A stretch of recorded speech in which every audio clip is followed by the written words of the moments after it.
প্রিয় দর্শক, আপনারা একটি ভিডিও দেখেছেন, যে ভিডিওটিতে আপনারা দেখতে পাচ্ছেন যে শাহজালাল বিমানবন্দরে একজন প্রবাসীকে মারধর করা হচ্ছে।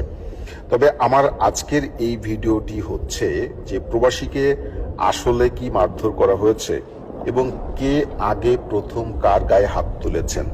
বিমান বাহিনীর সদস্যরা আগে গায়ে হাত তুলেছেন নাকি যিনি প্রবাসী নরওয়ে থেকে এসেছেন তিনি আগে বিমান বাহিনীর সদস্যকে মেরেছেন, সেই বিষয়ে একটু আপনাদেরকে জানাতে চাই। তবে সিসিটিভির ফুটেজে আপনাদেরকে একটু দেখাতে চাই যে নরওয়ে থেকে আসা যাত্রী মোহাম্মদ গিয়াসউদ্দিন তিনি কিন্তু ইতিমধ্যে হজরত শাহজালাল আন্তর্জাতিক বিমানবন্দরের যে 2 নম্বর টার্মিনাল রয়েছে সেটি দিয়ে কিন্তু তিনি বেরিয়ে পড়েছেন এবং বের হয়ে আসার পরে তিনি আবার ভেতরে প্রবেশ করতে চান এবং ভেতরে তিনি যখন প্রবেশ করতে চান তখন কিন্তু তিনি যে একজন প্রবাসী যাত্রী কিংবা তার কাছে যে পাসপোর্ট রয়েছে বা বোর্ডিং পাস কোনো কিছুই কিন্তু তিনি বিমান বাহিনীর সদস্যকে দেখাননি এবং বলেননি।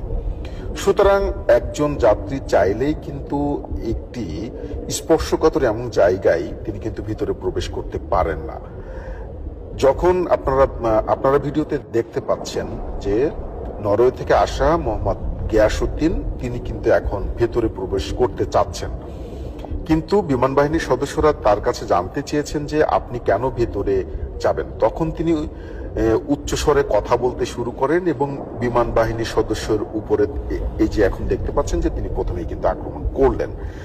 এরপর যখন একজন পোশাক পরিহিত একজন বাহিনীর সদস্যকে আক্রমণ করা হবে তখন নিশ্চয়ই আপনাদের ধারণা হওয়ারই কথা যে তিনি কিন্তু বসে থাকবেন না, তিনিও কিন্তু নিজেকে আত্মরক্ষার জন্য তিনি অবশ্যই চেষ্টা করবেন এবং সেই কাজটি বিমান বাহিনীর সদস্যরা করেছে। এবং আপনাদেরকে আরো একটি বিষয় সম্পর্কে জানাতে চাই, সেটি হচ্ছে পুরো হজরত শাহজালাল আন্তর্জাতিক বিমানবন্দরে 27টি সংস্থা কাজ করে এবং সেই 27টি সংস্থার কিন্তু সিসি ক্যামেরা রয়েছে। আপনারা ইতিমধ্যে যে ভিডিওটি দেখতে পাচ্ছেন সেই ভিডিওটিতে আপনারা স্পষ্ট ক্লিয়ার যে নরওয়ে থেকে আসা যাত্রী মোহাম্মদ গিয়াসউদ্দিনকে কোনোভাবে ঠান্ডা করা যাচ্ছে না। তিনি কিন্তু আঘাত করার পরও তিনি প্রতি মুহূর্তে কথা বলে যাচ্ছেন। তিনি যেমন একই সঙ্গে বিমান বাহিনীর উপর চড়াও হচ্ছিলেন, একই সঙ্গে বিমান বাহিনীকে নিয়ে বাজে মন্তব্য করতেও তিনি দ্বিধাবোধ করেননি।